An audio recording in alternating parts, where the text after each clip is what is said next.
Welcome to this online seminary teaching on the subject systematic theology. Today's lecture is on Angelology, Lecture-2. Yesterday we had the introduction and we understood the overall picture of the angels. And today we continue where we stopped yesterday. In this systematic theology, in this class particularly we see the origin and nature of angels. Bible clearly talks about the origin of angels. The original creation was in original condition. If we need to understand the origin of angels, we need to understand the original creation. In that original creation, God created angels in original condition. If we understand the original creation, Christ created all the angels. Romans 8:38, and even in Ephesians and Colossians, we read scriptures very clearly that Christ created all things. Everything came into existence has been created by the Lord Jesus Christ. The angels were created before the earth was created. This is the thing that we need to understand. These angels have come into existence before the earth was created. And a matter of fact, the angels were there before the human existence on earth. This is inferred from Job 38:4-7. In the book of Job, we clearly see this. When all the sons of God sang with the joy at the creation of the earth. You also see in Job 1:6 and 2:11. It's an amazing. All the sons of God. In the Bible, angels were referred as sons of God in some contexts. All the sons of God sang with the joy at the creation of the earth. The angels rejoiced when God created this earth. Their purpose is to glorify God. Colossians and even in Revelations, we see the main purpose of the angels is to glorify God. They continue to glorify God, singing, praising, worshiping in that original condition. Colossians 1:16 says, for by him, Christ, all things were created that are in heaven and that are on earth, visible and invisible, whether thrones are dominions, or principalities are powers, all things were created through him, for him. They were created through him, for him. Angels were created for the glory of God, for the purpose of praising and worshiping God. The original condition of the angels, they were good. They were created as free moral agents, good and holy. Mark 8:38 clearly says this. They were created with the potential to have the freedom also. They were created as free moral agents, good and holy. They were holy and they were good in their original condition. They lived in a positively holy atmosphere where they enjoyed the presence of God. They enjoyed the presence of God. And they lived in a positively holy atmosphere. In a holy atmosphere where there was no sin, they enjoyed the presence of God.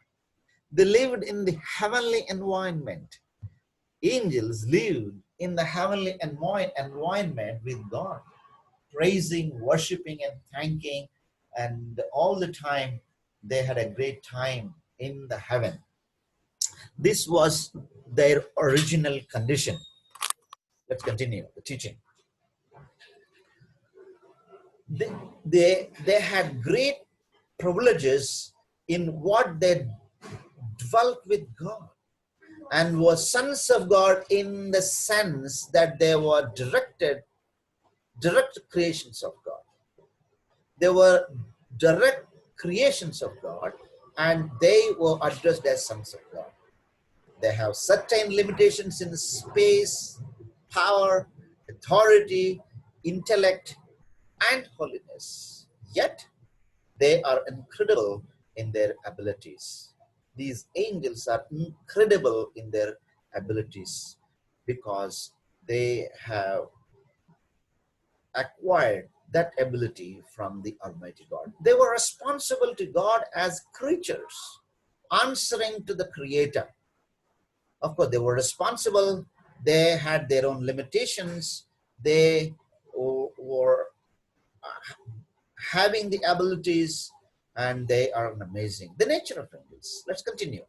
So, if we understand the nature of angels, their personality and their properties, we look at their nature in these two aspects: their personality and their properties. Let's see what is their personality.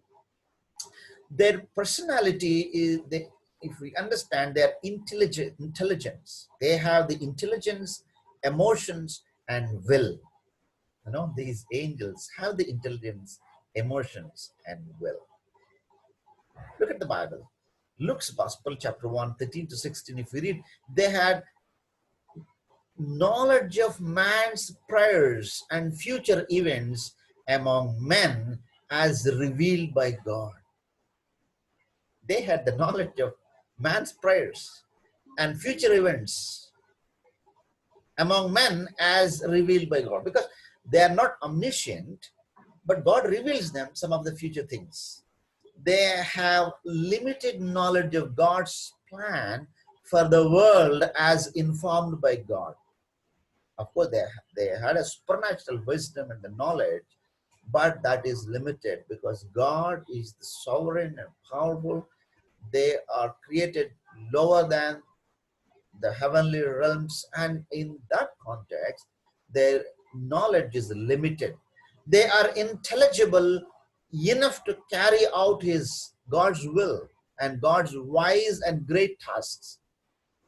They are the task bearers, and they fulfill God's task on earth, and their intelligence is they perceive the purpose of men on occasions. They perceive the purposes of men on occasions. Matthew 28 verse 5, you see. There were things they do not fully understand, such as our redemption and the humility of Christ in his incarnation. 1 Peter 1, 10 to 12. They are things they do not fully understand. There are some things that they don't understand completely, such as the redemption and the humility of Jesus Christ on the incarnation. So now, coming to the second aspect in their nature, emotions. Angels also have the emotions. They respond to God's power and wisdom and joy. Joy is one of the emotions. Now, Bible clearly says if one sinner turns to God, angels rejoice in heaven.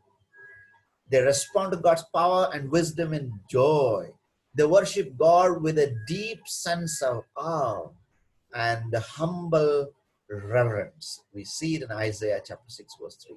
They rejoice when a sinner repents. That's what I said. They rejoice.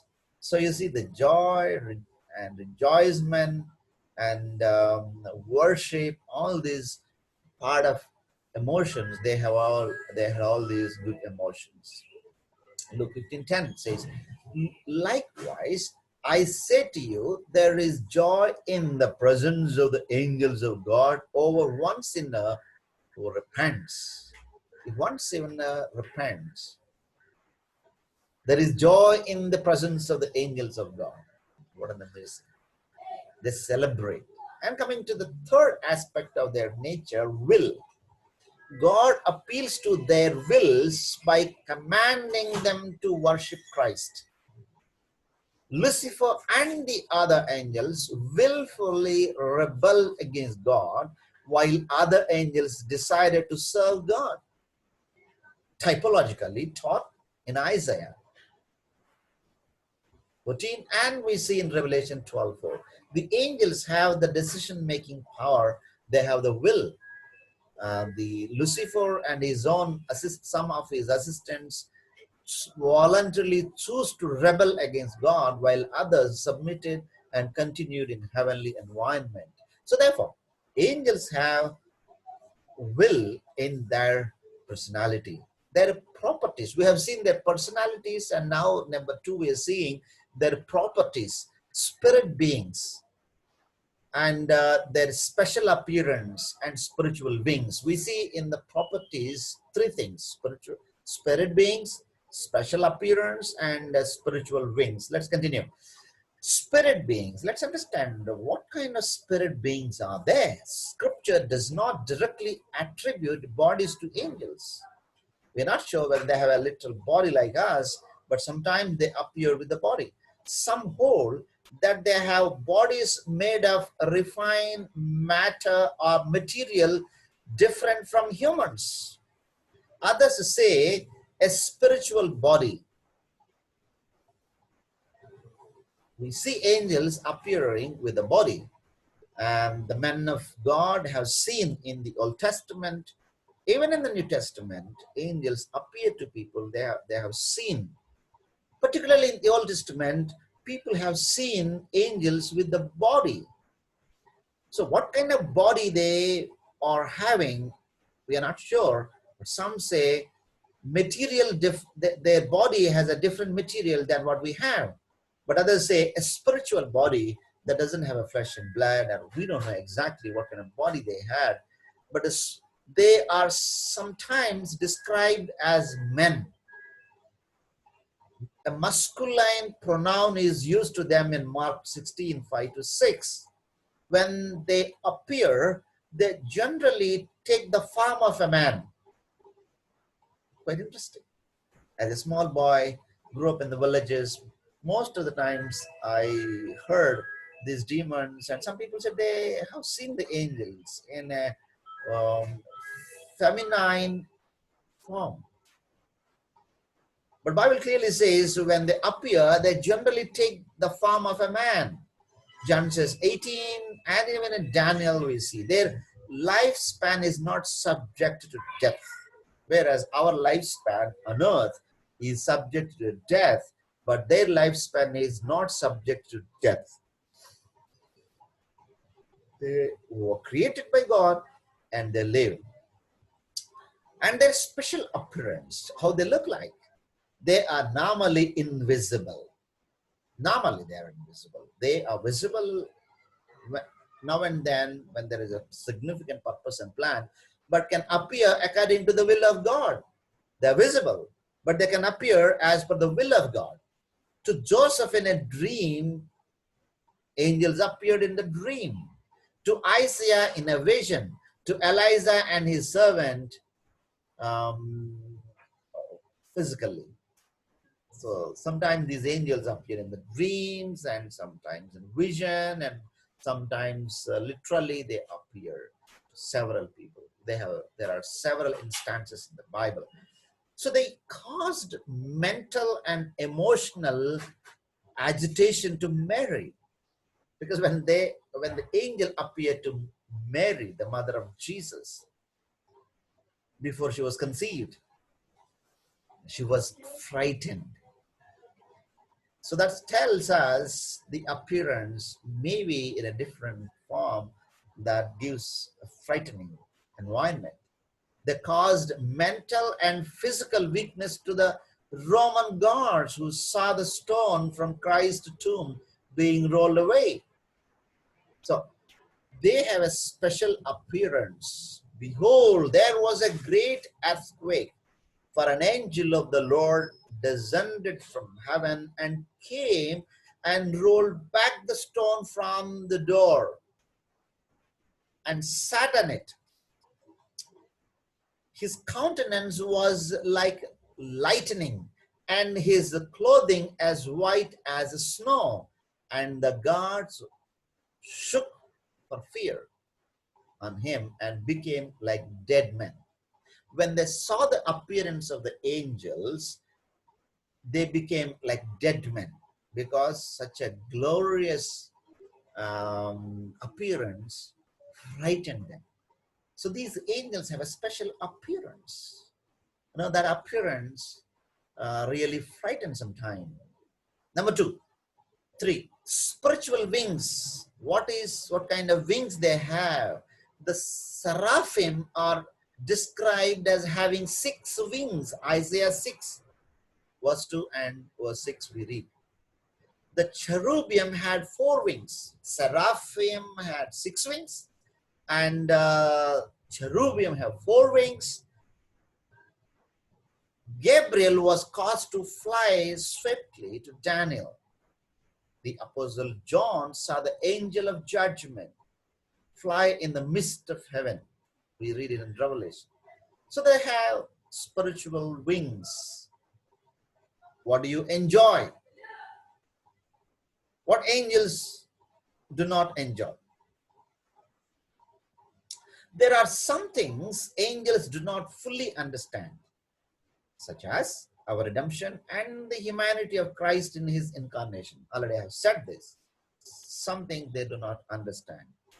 1 Peter 1, 10 to 11 says, of this salvation of the prophets have inquired and searched carefully, who prophesied of the grace that would come to you, to them it was revealed that not to themselves but to us they were ministering to things which now have been reported to you through those who have preached the gospel to you by the Holy Spirit sent from heaven, things which angels desire to look into.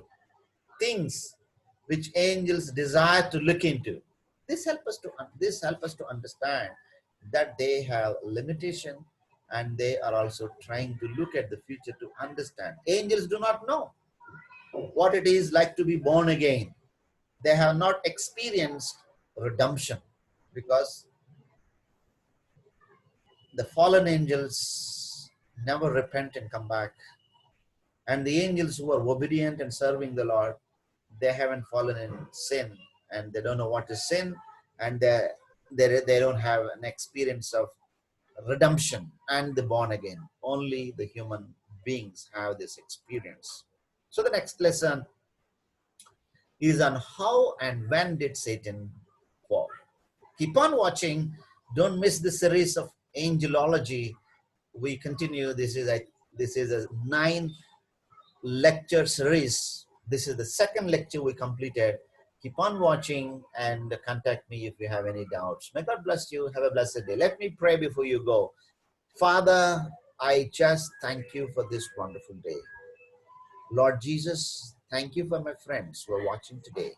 Bless them, encourage them, motivate them.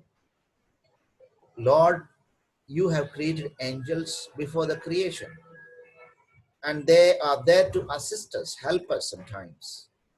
Help us to enjoy the presence of God. Angels all the time, they are worshiping you, and there is a great joy in heaven. We also may have such joy, peace, and happiness. Commit all of my friends who are watching today. Bless them and encourage them.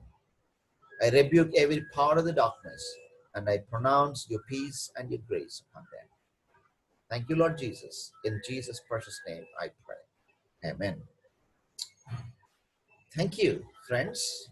Have a blessed day. God bless you.